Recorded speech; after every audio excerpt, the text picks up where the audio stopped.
अहिल्यानगर महानगरपालिकेच्या सार्वत्रिक निवडणूक 2025च्या पार्श्वभूमीवर एक गंभीर प्रकार समोर आला असून याबाबत राष्ट्रवादी काँग्रेस शरदचंद्र पवार गटाकडून जिल्हा प्रशासन आणि पोलिसांकडे तक्रार दाखल करण्यात आली आहे। राष्ट्रवादी काँग्रेसचे शहर जिल्हाध्यक्ष अभिषेक कळमकर यांनी जिल्हाधिकारी तथा जिल्हा निवडणूक अधिकारी आणि पोलीस अधीक्षक यांना दिलेल्या लेखी निवेदनामध्ये महाविकास आघाडीचे अधिकृत उमेदवार श्रीयुत राम वाणी यांच्या खासगी मालकीच्या जागेत विनापरवानगी जबरदस्तीने प्रवेश करण्यात आल्याचा आरोप केला आहे। तक्रारीनुसार एका विद्यमान आमदाराचे स्वीय सहाय्यक पोलीस विभागाचे अधिकृत अंगरक्षक एक पोलीस कर्मचारी तसंच एक अनोळखी इसमानं थेट जागेत प्रवेश केला। या प्रवेशानंतर त्या ठिकाणचे विद्युत कनेक्शन तोडण्यात आले। तसंच उपस्थित पोलीस कर्मचाऱ्यांनी रिव्हॉल्वर बाहेर काढून धमकी सदृश वर्तन केल्याचा गंभीर आरोप करण्यात आला आहे। या घटनेमुळे त्या जागेवर कार्यरत कर्मचाऱ्यांमध्ये प्रचंड भीतीचं वातावरण निर्माण झालं असून कायदा आणि सुव्यवस्थेचा गंभीर प्रश्न निर्माण झाल्याचं तक्रारीत नमूद करण्यात आलं आहे।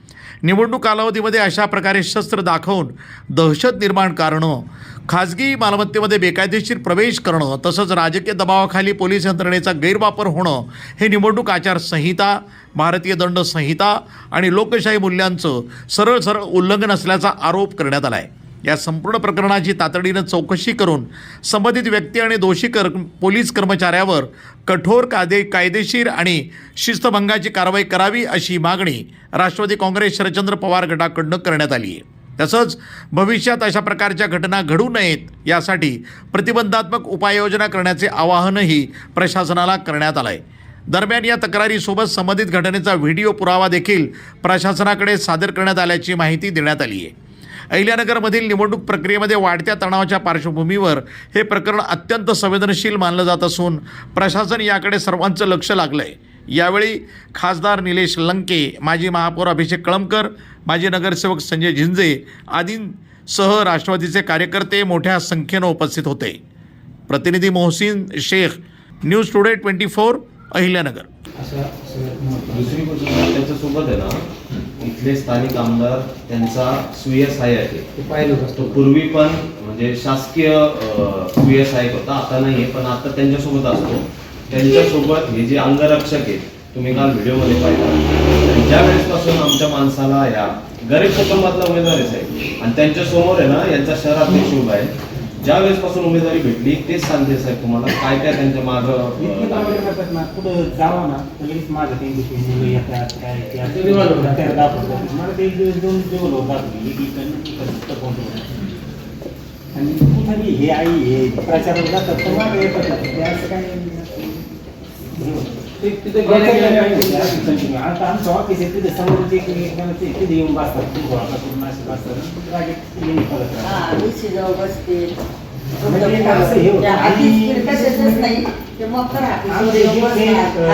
कार्यकर्ते आहेत ना त्यांना फोन लावून सांगतात तू याच्याबरोबर फिरू नको, हे करू नको, सगळ्यांना दमदाटी करून पाहिजे। आम्ही शेतकरी वर्गाचे एवढ्या लाईन आम्हाला जायचं काय गरज, साधी सिंपल माणसे पण आमचं निष्कारण डोळा ठेवला काय साहेब, रोज या शहरामध्ये 15 तारखेला मतदान आहे। मुकुंदनगरच्या घटनेपासून काल सुद्धा मध्य शहरातली घटना, आजही हे म्हणजे हे निवडणूक शांततेच्या मार्गाने या शहरात पार पडणार नाही आम्हाला प्रश्न पडलाच आहे। आम्ही तुमच्या आधी पण DYSP टिपरे साहेबांशी पण बोलतोय आणि इतक्या याच्यामध्ये म्हणजे आपण जनता सुद्धा ही विचारतीये, ते घाबरले ते व्हिडिओ वगैरे बघून कोण यांच्या प्रचारात येईल काय। 14 नंबर प्रभागामध्ये एक उमेदवार दिलीपची बिल्डिंग म्हणून किरकोळ शाब्दिक झालं, त्याच्यावर 307 दाखल दिलीप जेठमलानींचा। आता त्या ठिकाणी ज्यांनी दाखल केला ते हॉस्पिटल आपलं कायंटिक चौकात हॉस्पिटल आहे, त्या हॉस्पिटलमध्ये ते गेला, त्यांनी सांगितलं की मला इथं थोडी हे कर आणि टाकेल। ते व्हिडिओमध्ये पण आले, त्या डॉक्टरच्या बायकोचा एक रेकॉर्डिंग आलं, त्याचा व्हिडिओ आला की म्हणजे आम्हाला दमबाजी करून आम्हाला ते सर्टिफिकेट द्यायला लावलं। तो 307 दाखल झाला। त्या दिवशी मुकुंदनगरमध्ये तुम्ही बोलले, मुकुंदनगरमध्ये पण 307 सारखा प्रकार नव्हता, पण तो दाखल झाला। ज्यांनी रिव्हॉल्वर काढला त्याच्यावर काहीच नाही, पण ज्यांना हे झालं म्हणजे किदाला एक प्रकार झाला, असं रोज प्रकार चालू। तर आमचं म्हणणं आहे या गोष्टी आपण करूया कारवाई। आणि काल आमच्या त्या सकाळी अहिल्यानगर शहरामध्ये महानगरपालिकेची निवडणूक चालू आहे आणि या दरम्यान काल संध्याकाळी आमच्या राष्ट्रवादी काँग्रेस शरदचंद्र पवार पक्षाचे अधिकृत प्रभाग क्रमांक 1 चे उमेदवार रामभाऊ वाणी यांच्या एक खाजगी प्रॉपर्टीमध्ये इथले स्थानिक आमदार संग्राम जगताप यांचे स्वीय सहाय्यक सुहास शिरसाट आणि त्याच प्रकारे त्यांच्या बरोबर असला एक अंगरक्षक जे म्हणजे पोलीस कर्मचारी आहेत ते सुद्धा आणि अजून एक पोलीस कर्मचारी असे 3 जण त्यांच्या प्रॉपर्टीमध्ये हे गेट उघडून आतमध्ये गेले. गेट उघडण्याच्या अगोदर तिथला लाईट सप्लाय हा काढून घेण्यात आला होता. त्याच्यामुळं संबंधित तिथले लाईट सप्लाय विद्युत जो सप्लाय होता तो बंद झाला. नंतर आत आल्यानंतर जे अंगरक्षक आहेत पोलीस कर्मचारी अतिशय एखादी इमर्जन्सी घटना किंवा ज्या वेळेस कायदा सुव्यवस्था नियंत्रित आणायची असती त्याच वेळेस अंगरक्षकाला आमची जी माहिती आहे त्याच वेळेस त्यांना बंदूक त्यांच्या कमरेला लावलेली काढता येत असती. त्या व्हिडिओ जी पूर्ण सगळीकडे व्हायरल झालाय त्याच्यामध्ये स्पष्टपणे दिसतं की ते बंदूक अशी फिरवतात ते हातामध्ये. त्याच प्रकारे तिथं जे स्वीय सहाय्यक आहेत म्हणजे तिथं जाण्याचा काही संबंध नाही. इथं नगर शहरामध्ये एक तर टोकाला राजकारण नेलेलं आहे. ज्या प्रवृत्तीचा विरोध करतो आम्ही, मुळातच रामदास वाणी हे त्या ठिकाणी आमचे उमेदवार आहेत. त्यांच्या प्रॉपर्टीमध्ये त्यांचे काही नातेवाईक आणि तिथं काही जे पेट्रोल पंपावर त्यांच्या काम करणारे कर्मचारी राहतात. त्यावेळेस मग हे घाबरायचंय का? हे जाण्याचा त्यांचा हेतू काय होता हे त्यांनी अद्याप तरी स्पष्ट केलं नाही. आज SP साहेबांना भेटून आम्ही हे स्पष्टपणे सांगितलेलं आहे. इथं आज वारंवार या शहरामध्ये आमच्या घटना घडत आहेत. कुणी कट्टे काढतंय, कुणी चॉपर दाखवतंय, प्रचाराच्या दरम्यान मोटरसायकली आडव्या लावून धमक्या दिल्या जातात, ते हातपाय तोडून द्यायच्या. हे अशा प्रकारे ही निवडणुकीच बघितले नाही. ज्या वेळेस 3 दिवसापूर्वी अर्ज मागे घ्यायचा विषय होता त्यावेळेस पण कशा पद्धतीने धमकवलं.